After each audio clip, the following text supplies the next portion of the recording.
And welcome back in, everyone. Thank you to the Meridian High School cheerleaders. That tossed a break earlier. If you missed any of those scores, they're available on the sports tab of our website. We still have your college preview still to come. Carmen. And now, Brett, this is the part of the show that you'll get the most feedback on as we go throughout the season. Coaches want to know when they're getting them. Very prestigious honor here. I got to go first last week, but now I'm going to hand it over to you for your first helmet sticker. That is truly a pleasure and an honor, Carmen. I am going to go with Kemper Academy, the Rams. Big 50 bomb on the game for them tonight and holding your opponent to 0. Offense and defense doing great stuff that night. What a first helmet sticker. I love it. A 54-0 shutout. Come on. I think it's solid. All right. I'm giving mine to the Meridian Wildcats. Not only was that a great game, it was a close game. And anytime you have, it was 30-31. I mean, come on, helmet sticker. And thank you so much. Matt Davis at Meridian High School gave us a Chico sticker. That one is going on the Meridian High School helmet as well. Chico was such a legend, and we are so honored and blessed to know him. That is awesome. I love it. This week in WTOK has a full slate of college football action kicking off at 11 a.m. The number 7 Texas Longhorns are going to host San Jose State. The SEC afternoon matchup has the top 20 Ole Miss Rebels at Kentucky. And in primetime on ABC, we've got the Michigan Wolverines facing off against the Oklahoma Sooners on WTOK-2. Saturday night, the Alcorn State Braves are facing off against the Alabama A&M Bulldogs at 6 p.m. And the West Alabama Tigers are traveling to play Chowan with a noon kick in Hattiesburg. Another in-state matchup for the Golden Eagles against Jackson State. That game starts at 4 p.m.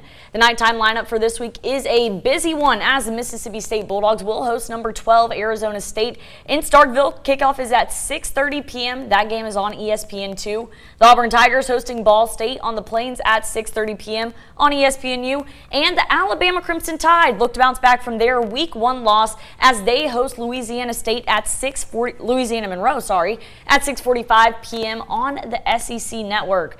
All right, Brett, what big games are you looking at this upcoming week? I'm definitely going to look at Arizona State coming into Starkville. Davis Wade Stadium is going to be a very intense atmosphere. Yes. And Kenny Dillingham is a young coach, got a lot on his shoulders. But I was telling Lindsey Hall earlier today, the big thing for Arizona State is Cam Scatterby going to be too much of a hole to fill in the run game. Yeah. Oh, I think so. And I think that's something Mississippi State's going to be able to capitalize on. They have this entirely new roster.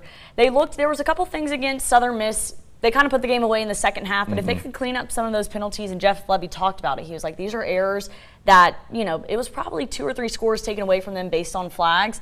So if you can clean that up, clean your offense and your defense up after that Week 1 game, I really think coming into Week 2, having the home field advantage, Davis Wade's going to be packed out. You have the cowbells going. It's going to be an insane environment. I really think that Mississippi State has the capability to get a big win here, and I think that would just catapult them forward for the rest of their season. To start 2-0 after the season they had last year, that would be a big game changer for them. Very big game changer indeed. Yeah. How are you feeling about Alabama? What are you looking to see out of them tomorrow? Well, I mean, anyone who's trying to fill in the shoes of Nick Saban, that's a 1%, and I totally get that for Kalen DeBoer. But you got to understand something with that team specifically.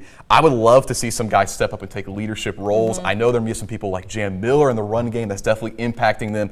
But you got to look at week-to-week basis. Kalen DeBoer, if I was you, I would tell your team, hey, look, we can't look at what happened going into a hostile environment like Tallahassee. I don't care what they did before with Florida State. So you got to treat it like it's 0-0 every week. Being at home, you got to convince the fans, guys, we're back, we're here for a reason, and the Crimson Tide hopefully going to get a win this weekend. And that has been the coach speak of the year for me. We're going 1-0 every week. We're going 1-0 every week. But truly, I think if you can have that mindset, especially if you're Alabama coming off of a loss like that, and also when you're Alabama, you're getting everybody's best game. When they see you on the schedule, when Florida State sees they're opening their season against Alabama, you're getting Florida State's best football. So that's the struggle that Alabama and really any big name program has, is you're getting every team's. You're the asterisk game on their schedule. So that's something that, is difficult, and you just have to overcome it. And I don't know if Kalen DeBoer is, trying to get to that point, but I think we need to give him a little bit more time, see if he can get his feet set and see what can come of that, because I see Bama fans in comments on Instagram pages. They're ready to burn it down. Yeah, it's whatever they're trying to be, a little bit negative, Nancy. But you got to give them a shot. It's obviously Week 1. You can't make any picks going into Week 1. No, I don't even feel comfortable making any picks about national champions. No. Not until like Week 6, even like Week 2, 3. You're just like, what's going on? Who is anybody? But yeah, no, I think we have an exciting football season. I feel like there's not any crazy clear front runners, which is always exciting just because it's kind of a free-for-all.